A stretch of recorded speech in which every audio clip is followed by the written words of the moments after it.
गौतम जी, वेणुगोपाल जी, सफल जी, स्टेज पे वरिष्ठ नेता, हमारी बहनें, आप सबका यहाँ बहुत बहुत स्वागत, नमस्कार।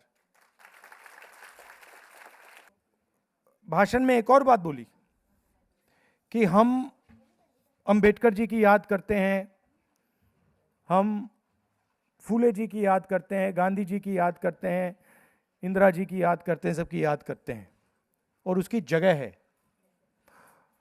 मगर मैं आपसे पूछना चाहता हूं, अगर आज अंबेडकर जी जिंदा होते और आप उनसे पूछते कि देखिए, आप ये चाहते हैं कि हम आपकी याद करें या आप ये चाहते हैं कि हम आपकी तरह बने, उनका जवाब क्या आएगा? आपकी तरह बने। उनमें से कोई नहीं कहेगा कि आप हमारी याद कीजिए। वो कहेंगे हम विचारों के लिए लड़े थे,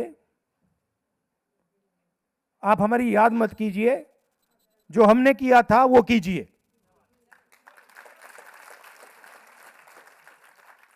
तो कभी कभी क्या होता है, हम याद करने में लग जाते हैं फुल टाइम और सोचते हैं कि भाई याद करने से काम हो गया। अंबेडकर जी ने, फूले जी ने डायरेक्शन दिया, उन्होंने पूरी जिंदगी डायरेक्शन दिया। अंबेडकर जी ये नहीं कह रहे थे कि मैं इसकी याद करता हूं, उसकी याद करता हूं। कभी पढ़ा आपने अंबेडकर जी को कहते हुए कि मैं इनकी याद करता हूं, उनकी याद करता हूं? मैंने किताबें पढ़ी हैं, कभी नहीं बोलते थे। उनका क्लियर था कि भैया ये करना है। याद करना मतलब भविष्य, बीता हुआ समय। काम करना अभी। भविष्य में आप सपना देख रहे हो कि हमें टिकट मिलेगा, वो भविष्य है ना? बीता हुआ समय आप याद कर रहे हो सबकी। मेन चीज अभी क्या कर रही हो?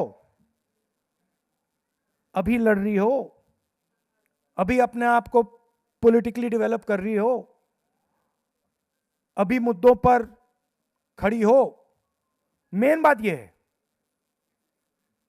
और मुझे काफी अच्छा लग रहा है कि आपको यहां बुलाया गया है और आपका डिस्कशन हो रहा है। जरूर अगर महिला आरक्षण होगा, जो अभी ओपन क्वेश्चन है, क्योंकि मालूम नहीं आज होगा, कल होगा, 10 साल बाद होगा, ये मालूम नहीं, मगर अगर होगा तो आपके लिए जगह बनेगी। मगर आप ये मत सोचिए, देखिए, आप ये मत सोचिए कि जगह बनेगी तो मैं एमएलए बन जाऊंगी। जगह बनने से कुछ नहीं होता, क्योंकि एमएलए बनने के लिए आपके अंदर समझ होनी पड़ेगी, एक्सपीरियंस होना पड़ेगा। तो ये अब आपको टाइम है अपने आप को मजबूत करने का। तो जय हिंद जी हैं, गौतम जी हैं, ये ओबीसी, एससी, अलग अलग डिपार्टमेंट्स हैं कांग्रेस पार्टी में, उनको चलाते हैं। बट हम चाहते हैं कि ओबीसी महिलाओं का भी विजन हो, दलित महिलाओं का विजन हो, आदिवासी महिलाओं का हो, माइनॉरिटी जनरल कास्ट की महिलाओं का विजन हो। हम तो नहीं बना सकते, हम मदद कर सकते हैं, हम बना नहीं सकते, क्योंकि आप जानते हो विजन क्या होना चाहिए। तो ये आपकी जिम्मेदारी है कि जो ओबीसी महिलाएं हैं, आने वाले समय में हर स्टेट में कांग्रेस पार्टी उनकी कैसे मदद करेगी, उनको कैसे पावर देने का काम करेगी। कास्ट सेंसस बहुत बड़ा मुद्दा है, इसके बारे में जानकारी देना, लोगों को जानकारी देना, यह आपकी जिम्मेदारी है। कास्ट सेंसस क्यों हो रहा है, कहां कहां हुआ है, कैसे हुआ है, इसका क्या फायदा है, तो ये पूरी मैसेजिंग आपको देनी है। और मैंने भाषणों में बहुत बार बोला है कि ओबीसी वर्ग 50% है हिंदुस्तान का,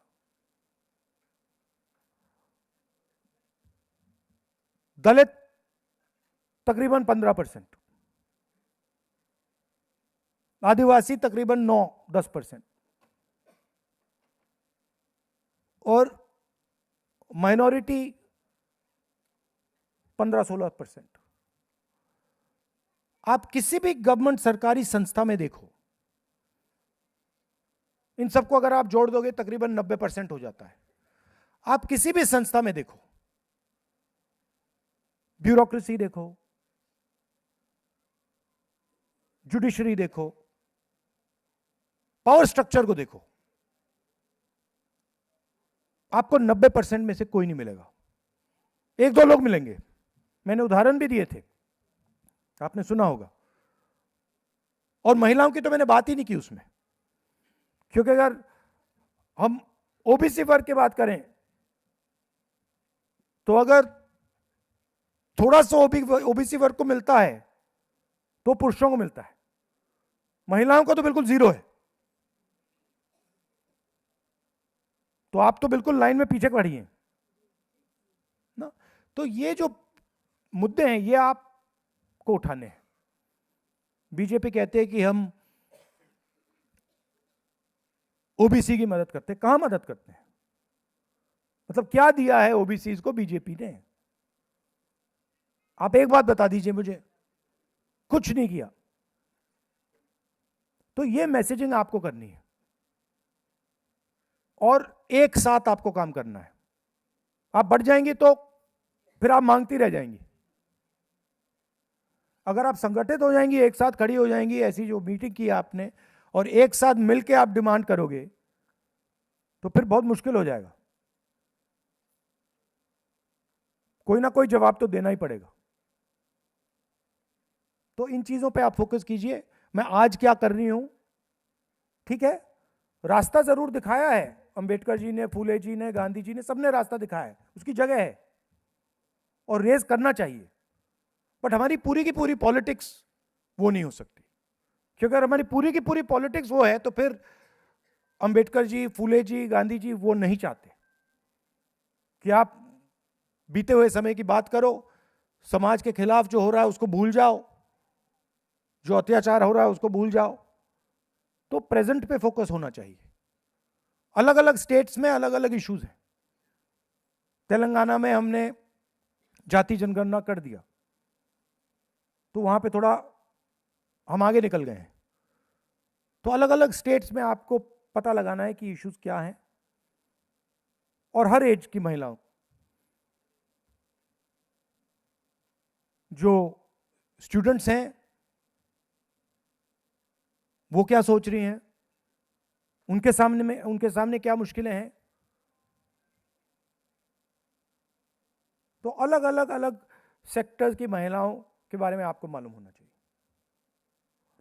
और अब तो आपके पास ब्लैंक चेक है।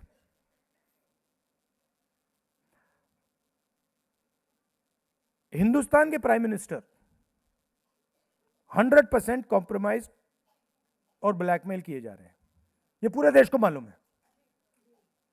आपने उनका आज चेहरा देखा भाषण देते हुए? देखा आपने? मतलब फॉरेन मिनिस्टर की स्पीच हुई अभी पार्लियामेंट हाउस में, ईरान शब्द तक प्रयोग नहीं किया, ईरान शब्द नहीं बोला।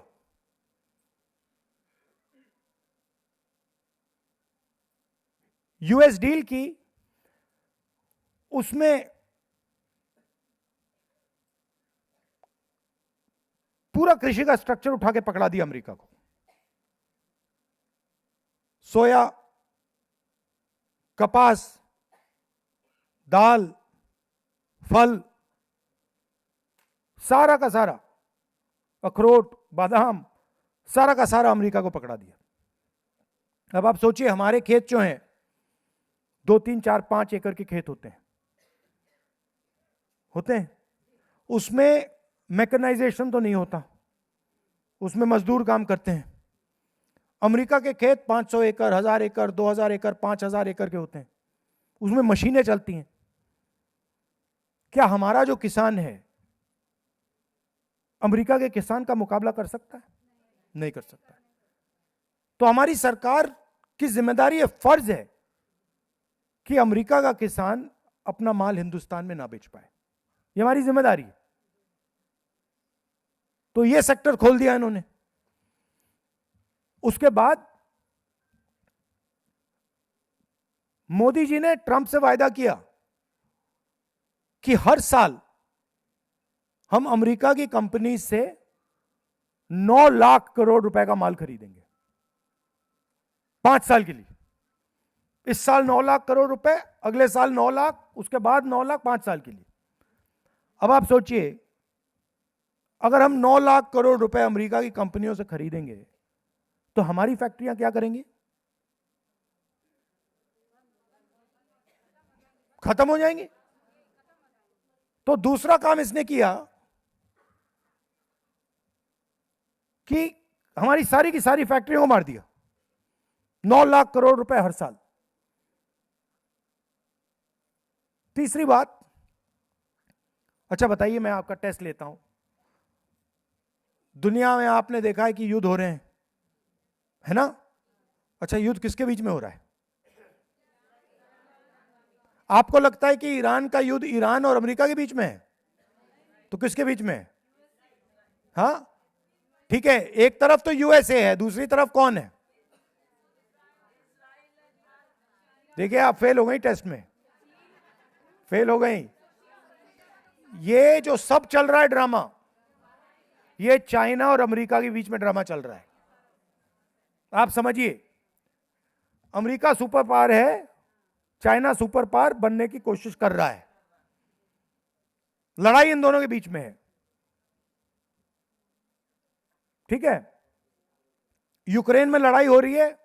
लगता है कि लड़ाई यूक्रेन और रूस के बीच में हो रही है ना, असली लड़ाई अमेरिका, नेटो, चाइना और रूस के बीच में हो रही है। आपको लग रहा है कि ईरान में लड़ाई हो रही है, असली लड़ाई अमेरिका, चाइना, रूस, इजराइल के बीच में हो रही है। और अगर अमेरिका को चाइना से लड़ना है 21वीं सदी में, तो उनके लिए सबसे जरूरी चीज क्या है? दूसरा क्वेश्चन, हाँ, डेटा। मतलब चाइना के पास डेटा है।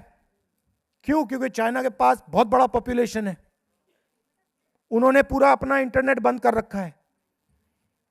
तो जो चाइना के लोगों के फोन पे चलता है वो किसी के हाथ में नहीं है, बस अमेरिका के, चाइना के हाथ में है। वहां व्हाट्सएप नहीं है, गूगल नहीं है, कुछ नहीं है। उनका अलग है, वी चैट है, उनका गूगल बाइडू है। तो उनका डेटा तो उनके पास है, और सबसे बड़ा डेटा चाइना के पास है। दूसरा नंबर किसके पास है? इंडिया के पास। क्यों? क्योंकि हमारी आबादी बहुत बड़ी है। ये सब आप मैसेजेस जो भेजते हो, व्हाट्सएप चलाते हो, इंस्टाग्राम चलाते हो, गूगल सर्च करते हो, ये आजकल हथियार है, डेटा हथियार है। अगर ईरान में लड़ाई हो रही है, डेटा की लड़ाई हो रही है। उनके राष्ट्रपति ने मैसेज भेजा, पता लग गया। यही हुआ है।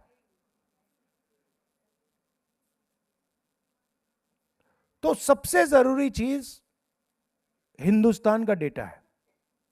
अगर अमेरिका को चाइना का चैलेंज एक्सेप्ट करना है, उनको हराना है, तो हिंदुस्तान के डेटा के बिना नहीं कर सकते। मतलब जो पिछली सेंचुरी में तेल सबसे जरूरी हुआ करता था, सऊदी अरेबिया के पास तेल था, कुवैत के पास तेल था, रूस के पास तेल था, आज सबसे जरूरी चीज डेटा है। और नरेंद्र मोदी ने हिंदुस्तान का पूरा डेटा अमेरिका को पकड़ा दिया, फ्री में, ऐसे मुफ्त में। मतलब आपकी जो पूंजी है, आपका जो धन है, आपका जो फ्यूचर है, नरेंद्र मोदी ने उठा के ऐसे ही दे दिया। मीडिया में एक शब्द नहीं बोल रहे हैं।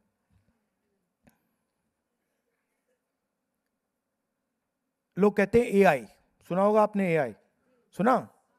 यहां पे अभी जो समिट हुआ था, सुना आपने? हाँ, कर दिया काम यूथ कांग्रेस वालों ने।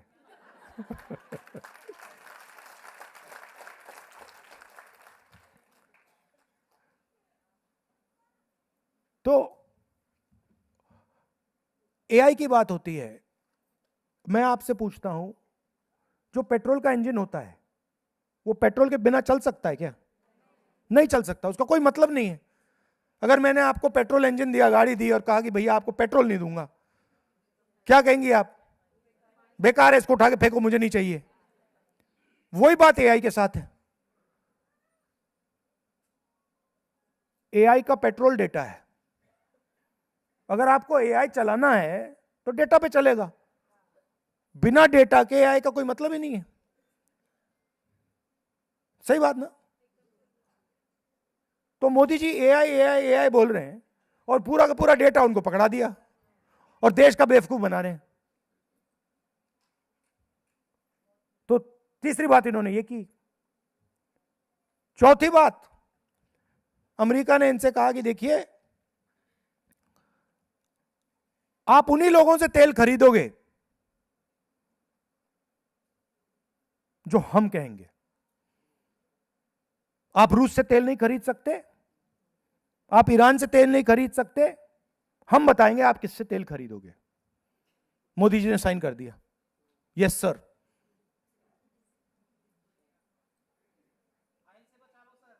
अब आपको मालूम है भाई, हिंदुस्तान का कोई भी प्रधानमंत्री, चाहे वो मोदी भी हो, ऐसा काम नहीं कर सकता।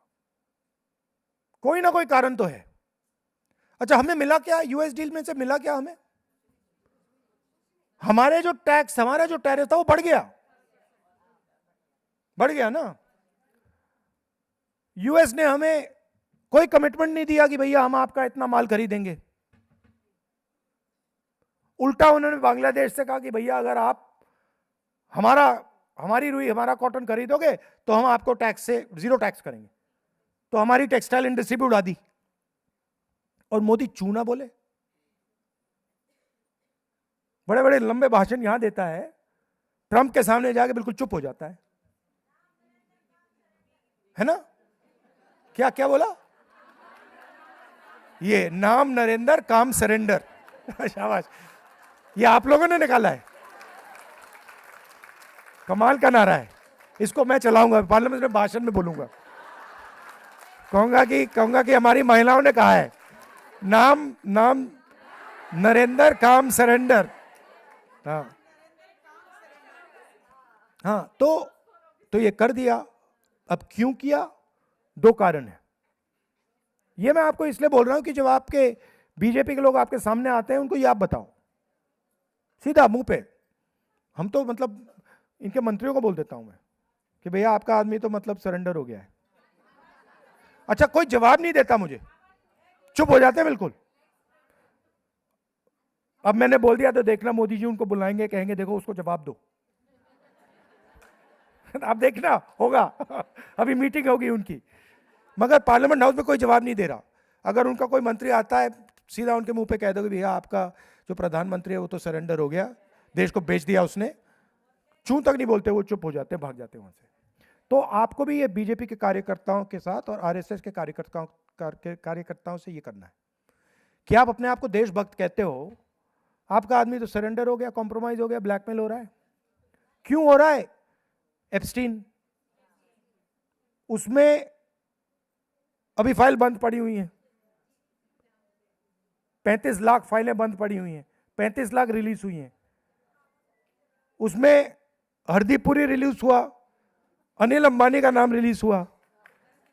आपने इंटरेस्टिंग बात देखी, अनिल अंबानी पर केस चल रहे हैं मगर अरेस्ट नहीं हो रहा। वो पता क्यों नहीं? पूरा इंफॉर्मेशन उसके पास है, कहीं अरेस्ट कर दिया उसने, मुंह खोल दिया तो वहीं काम खत्म हो जाएगा उसका। तो बड़े टेंशन में है प्रधानमंत्री जी, क्योंकि एक साइड अनिल अंबानी है, दूसरी साइड हरदीप पुरी, तीसरी साइड एप्स्टीन, चौथी साइड ट्रंप, उधर नेतन्याहू, ये हो रहा है।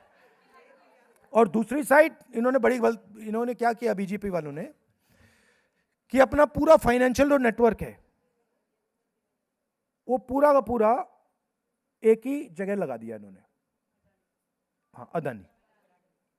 तो इनका जो भी बीजेपी का पूरा जो भी फंडिंग होती है, आप जानते हो, अदानी जी को ये देश बेचते हैं और फिर अदानी जी इनको पैसा देते हैं। तो हजारों कंपनियां छोटी छोटी, उसमें इन लोगों ने पैसा डाला, बीजेपी ने, नरेंद्र मोदी जी, इन सब ने। उधर केस हो गया अमेरिका में, क्रिमिनल केस अदानी जी पे। आपको मालूम है अदानी जी बाहर नहीं जा सकते, इंडिया से बाहर नहीं जा सकता वो। अगर वो अमेरिका गया उसको पकड़ लेंगे, जेल में डाल देंगे। मगर वो अदानी जी के पीछे नहीं पड़े हैं, वो धमका मोदी को रहे कि अगर आपने हमारा काम नहीं किया तो ये आपका पूरा जो फाइनेंशियल ड्रामा है ये हम हिंदुस्तान की जनता को दिखा देंगे।